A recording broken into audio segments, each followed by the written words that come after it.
So, generating 30,000 visitors to one press release. Tell us more. Well, it's all about optimising content. If we think about how this used to work, what would typically happen is a company would put a press release out via email and online and hope. And they'd put it out expecting someone else, normally a journalist or a blogger, to take that content and actually package it up and make it look like a good story. The thing is, the audiences have now changed, and there's increasing dilution of the boundaries between where traditional journalism ends and social media begins. So what we're trying to encourage more is for clients to think about actually putting content out with the wider audience in mind. Okay, so give me an example. What does this actually mean in practice?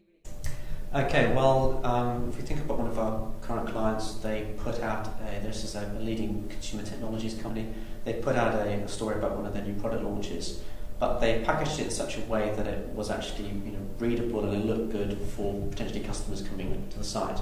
It wasn't purely aimed at journalists. So what happened was, all sorts of people have come now and read this article. There's been the article's been shared around different places, so it's just a different approach. I think it's putting content online with an understanding that once a journalist has got that article or a blog has picked it up, they may link people to it. You can actually get anybody coming to the site. So why limit your options?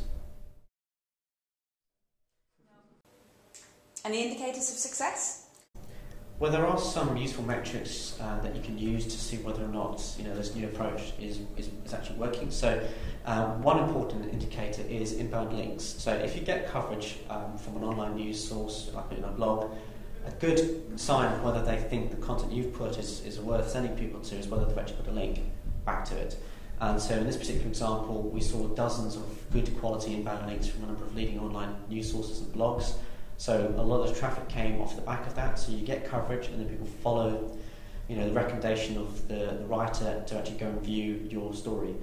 Another sign is the number of actual unique visitors you get to the sites. So we know this particular press release had something like 35,000 unique visitors, which is quite unusual for that sort of content.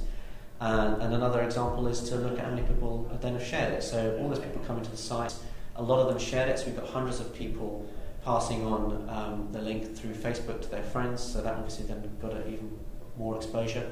And finally, you can also look at the amount of time people spend on the page. So we had to think of all those people, the average was about 1.5 minutes, which is what you'd expect, in terms of the time it takes to read the page, so they weren't just clicking it and going away, they actually read the content.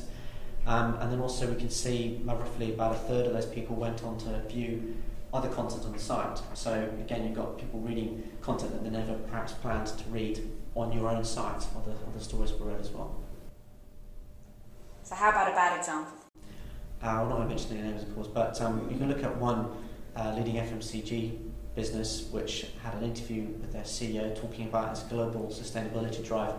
A really interesting campaign with some really ambitious targets there, but the way in which it was delivered, was very, I think, traditional. So, it did get some coverage in your traditional channels, which is obviously good, but little engagement online. Hardly anybody viewed the video online. There was no links to it. So that really just represents, I think, a missed opportunity to engage with people online. So to summarise, give us your advice.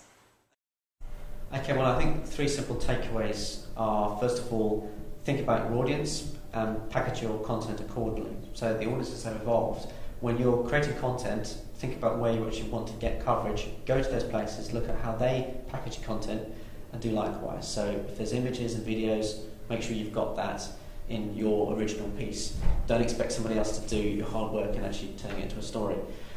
Second point is think about your audience and how they're actually going to find this content in the first place. So that means being aware of how search engines work, make sure you've got keywords in, make sure you're doing the SEO bit properly, but also think about, for example, a journalist coming to your site or a blogger, they maybe want additional content. Make sure that you've structured your site in such a way that it's easy for them to find the different bits and pieces that they need. Because they're under time pressures. If you don't give it to them quickly, they may just not bother at all.